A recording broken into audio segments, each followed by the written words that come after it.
this is the second episode, and we will be discussing literal and metaphorical meanings as we have already announced, right? So basically, we would like to first focus on the concept of language as a system of representation, and now we're going to say construction of external reality, right? So language is a means by means of which we construct both literal and metaphorical realities. These are basically the concepts that we introduced in the first episode. And back then we said that metaphor is a process by means of which we go from A to B, that is from the literal to the metaphorical. What we did not say at that moment was that in the translation from A to B, there is an implicit comparison. That is, B, the metaphorical expression, is an expression that constructs reality as if it was literal, but of course it is not, right? This is what Jacobson calls intralinguistic translation, that is, translation within a language, versus interlinguistic translation, that is, translation from language A to language B. So we consider metaphor to be an instance of intralinguistic translation. We go from the literal expression, again, John has put or laid the book on the table, to the metaphorical expression, he has put the blame on John.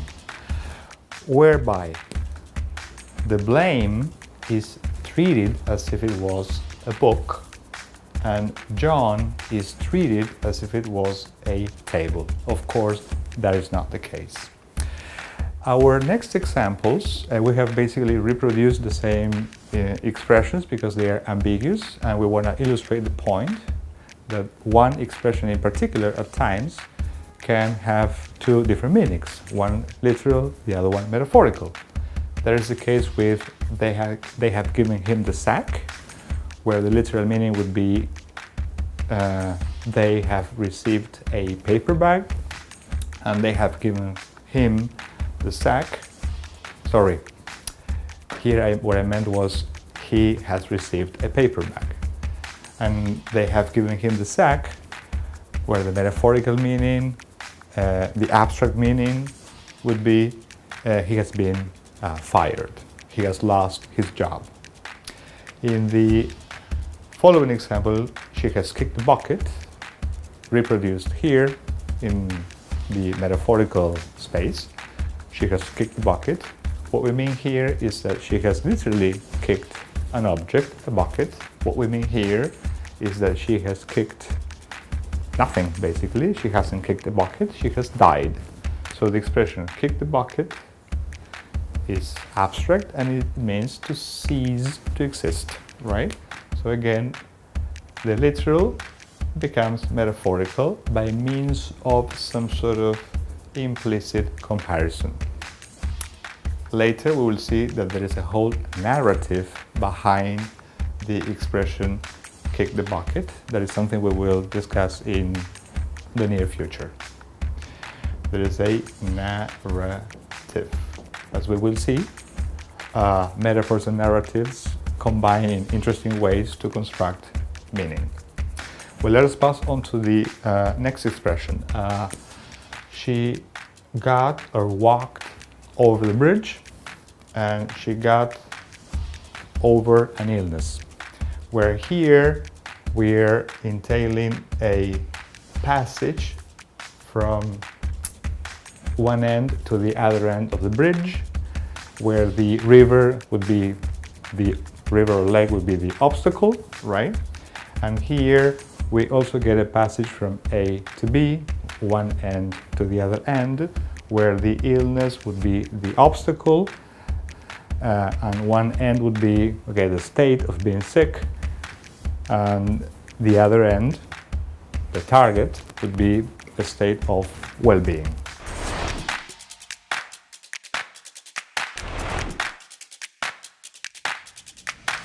So basically, one notion that we would like to emphasize is the notion of path, because the next thing that we need to do is to define literality, right? We have been so far concerned with the passage from the literal to the metaphorical, but we have briefly defined literal. By literal, we mean an expression that makes reference to some spatial dimension of reality.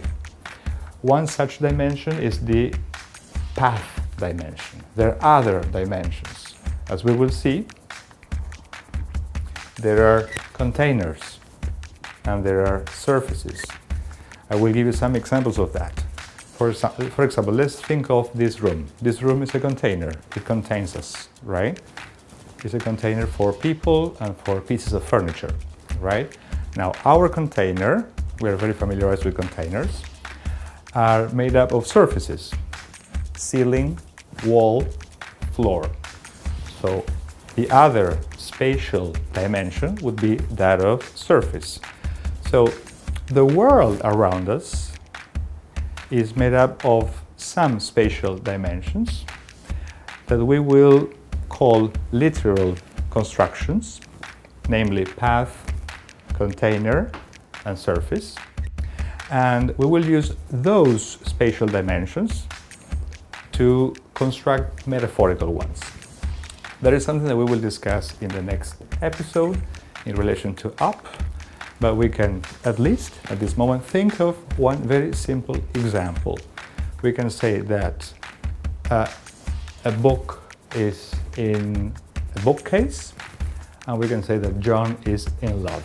Both expressions make reference to the fact that there is some kind of containment.